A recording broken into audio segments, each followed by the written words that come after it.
This MeToo hashtag, MeToo area, is it like Steel Panther is becoming like a subversive and dangerous, almost illegal band now? I think it just brings more people to our shows, to be honest with you, because it's, the whole MeToo movement has gone real crazy. The whole, there's been so many people that have like come out and said, "Oh, I was, touched in a wrong way by a guy," and there was even a guy, Aziz Ansari, who he went on a date with a girl and just did what any other guy would do on a date, like tried to get in her pants and she came out like 3 months later and went, "Hey, me too," and it's like, dude, why don't you need to fucking open your mouth. If a dude's trying to fuck you, guys are gonna try to fuck girls. That's kind of how it works. Yeah, it works. Yeah. And if you're a girl and a dude's trying to fuck you, you just have to say, "Oh, I don't want to fuck you." Yeah. Simple as that. But you can't suck his dick and go, "I didn't want to do that," like 2 weeks later. It's kind of sucky. But at our shows, it's great because people know who we are, they know what we do, and they know we like to have fun, and there's no lines that we won't cross when we are at our shows, and so hey, if you get fucked, you get fucked, and hopefully it won't be on, hopefully you'll be looking for it, Yeah. Usually it's not by accident. Let's put it that way. Okay. And so the last record, lower the bar. I get the concept. It's like you have to lower the bar in order to have not so crazy high expectation and not be disappointed, I guess. True. So, but when it comes to guitar playing, you're definitely not the guy to lower the bar. I guess you have high expectation with yourself, I guess. Well, thank you. When you start the first song, Backdoor, it's already like a guitar crazy name, Oh, right on. Good. Well, I love to play guitar still. Mm-hmm. I've been playing for a long, long time, and I think some of my best guitar playing is on this record. I love this record, and I love the way it sounds,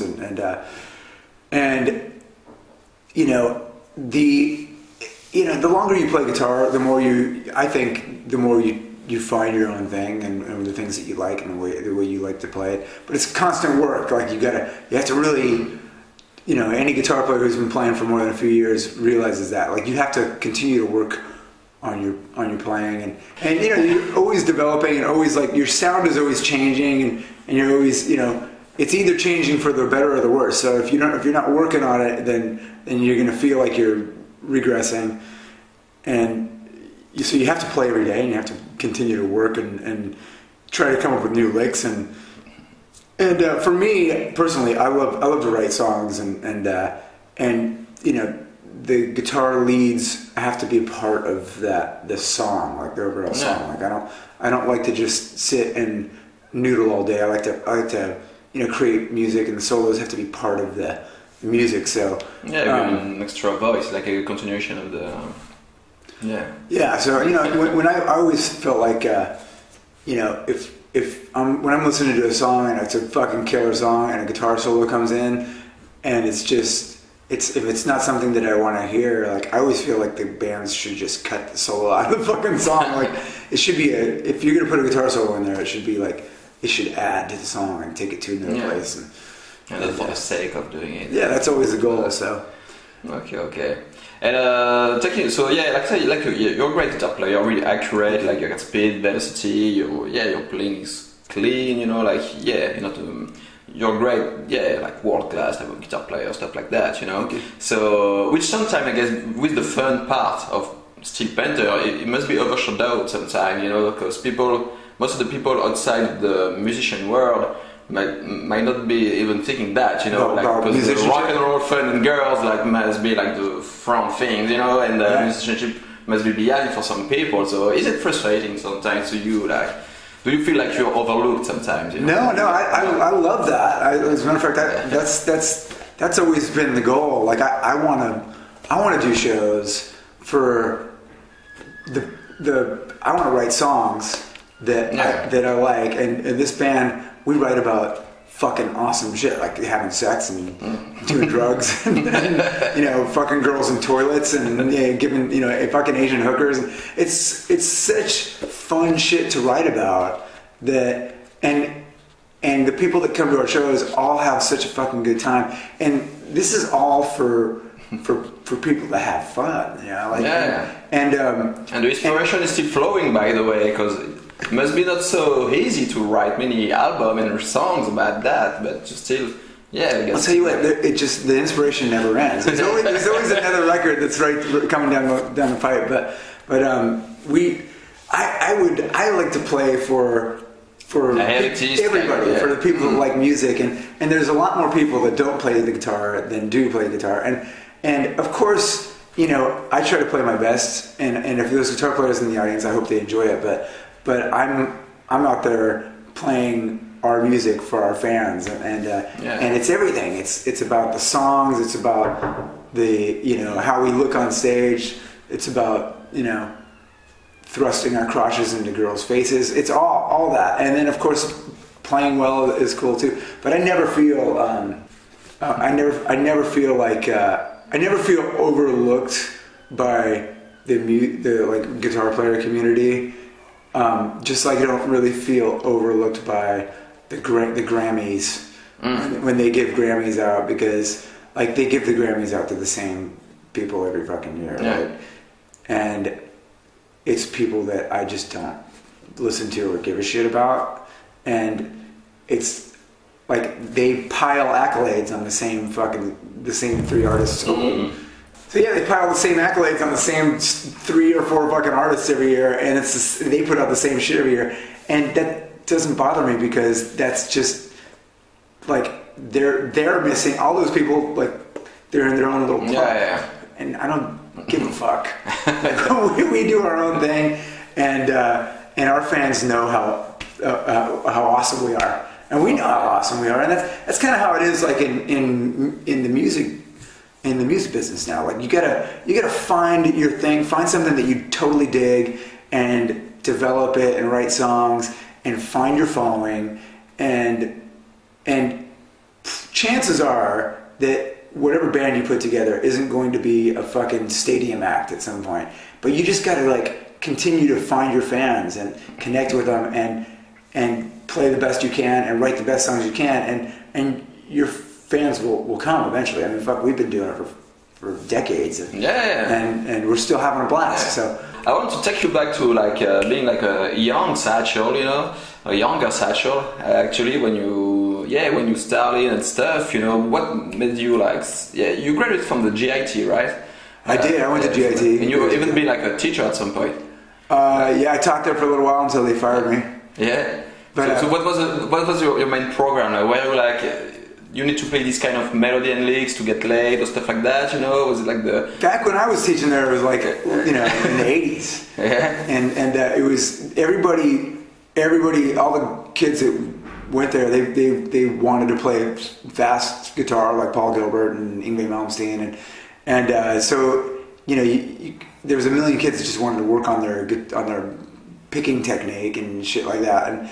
And of course, everybody had long hair, so we would get together in rooms and, you know, share, you know, conditioners, you know, like what kind of conditioner do you use on your hair, what kind of shampoo are you using, you know, there was a lot of that, and we'd all, you know, talk about where we got our hair cut, and you know, just how to take care of your hair, and then we'd share licks too, and you know, it was a good experience. I mean, there's you know, people would sell drugs, come in, you know, you buy some cocaine, practice all night long. It was fun. It was a good experience. But it didn't last that long because, you know, I started getting into bands and then just like going on tour and getting hookers and shit. Yeah, sure. Because as a teacher, it's not like the best place to do that. Yeah, and I guess you started like playing guitar for those reasons too. I guess. What was that? You started playing the guitar for those reasons. Who doesn't? I mean, all those kids were playing guitar. Just everybody wanted to get laid, and you know, the goal was to like get good enough on guitar so you can get a gig, and then you go out to the Sunset Strip, and then get laid. And I mean, you know, I'm living proof that can happen. So okay, it's all about getting laid, really. And so for your young aspiring like Padawan or aspiring to be Satchel type of readers, I get. So what are like the maybe like top 3 steps I have to learn to get laid, you know? What do you got to do to get laid on the guitar? I don't think you really need. You don't need to actually be that good on guitar to get laid. I mean, guitar.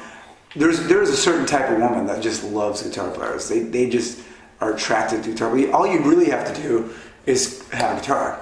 Like if you go out on the street with this guitar and you're just walking down the street, you'll probably get laid. You don't even have to play it.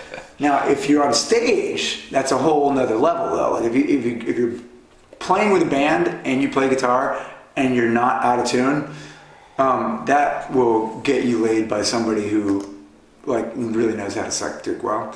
And if you're a really good lead guitar player and a bitchin' band like Steel Panther, I have a lot of threesomes, menage a trois. I understood it. Yeah, menage a trois all the time. Like every day is menage a trois. And you know, foursomes and a lot of gangbangs. And but women chase me down. It's crazy. There's I had last night. We had a hotel room here, and I had 3 girls banging on my door, screaming, "Let me out!" And so let's talk guitar now. So you were playing Kramer like those past years. Kramer Pacer, I think was the model. It's still the kind of same look and stuff. So I changed to Charvel, and this is a Satchel model. It just came out at NAMM show like 2 days ago. Oh, okay, cool. So they just released it right now. It's finishing today, maybe. It's a fucking awesome guitar, and it has Fishman pickups. Yeah, because it's not like the GB is a jazz pickups configuration. Yeah, these are Fishman. They're active. It's a Fluence, right? Yeah, the Fluence, and they're fucking awesome. They make like when you plug this in and you. They're active. They're active, and the batteries last a long time. They last like 300 shows or something. So like, it takes, and you can have it rechargeable as well. But they're super great, and they will. As soon as you plug into your distortion, like if you plug into a Marshall, I don't know if you've ever had erectile dysfunction. You ever had erectile dysfunction? No. You can't get a boner?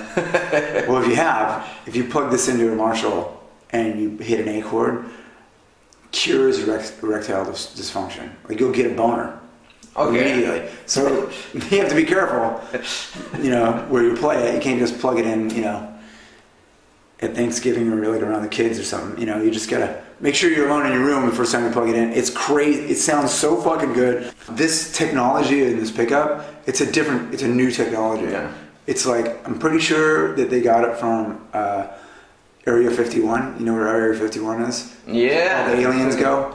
Yeah. Alien people from other planets, intelligent species, brought this to from another planet, and they were using these guitar pickups on another planet. Like they're millions of years ahead of us.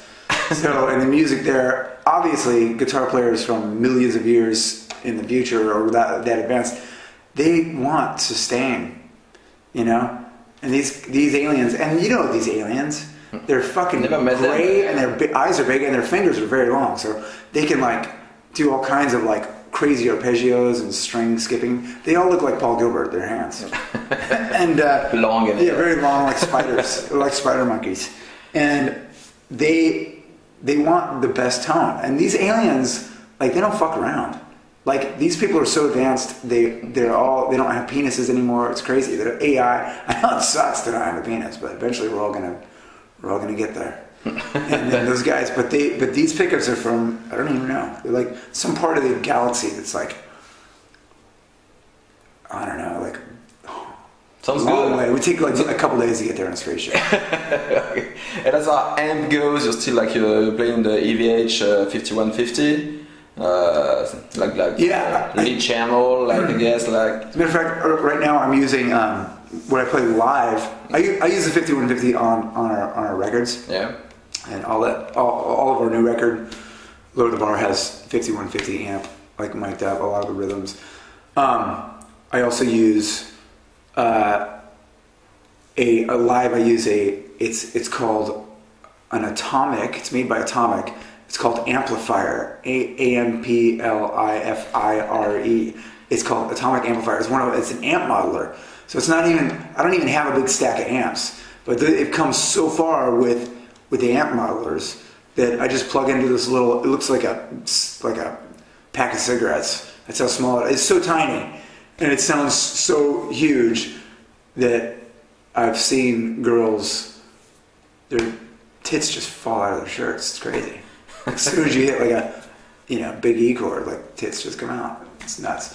But you can't, and all the bands that have been opening up for us, so they're just like, they all think it's an amp, and these guys are dragging their 300-pound Marshalls around with stacks, and I just walk in with this amplifier thing, and take it out of the back of my spandex, and I put it down, and it sounds. I mean, well, you'll hear it tonight.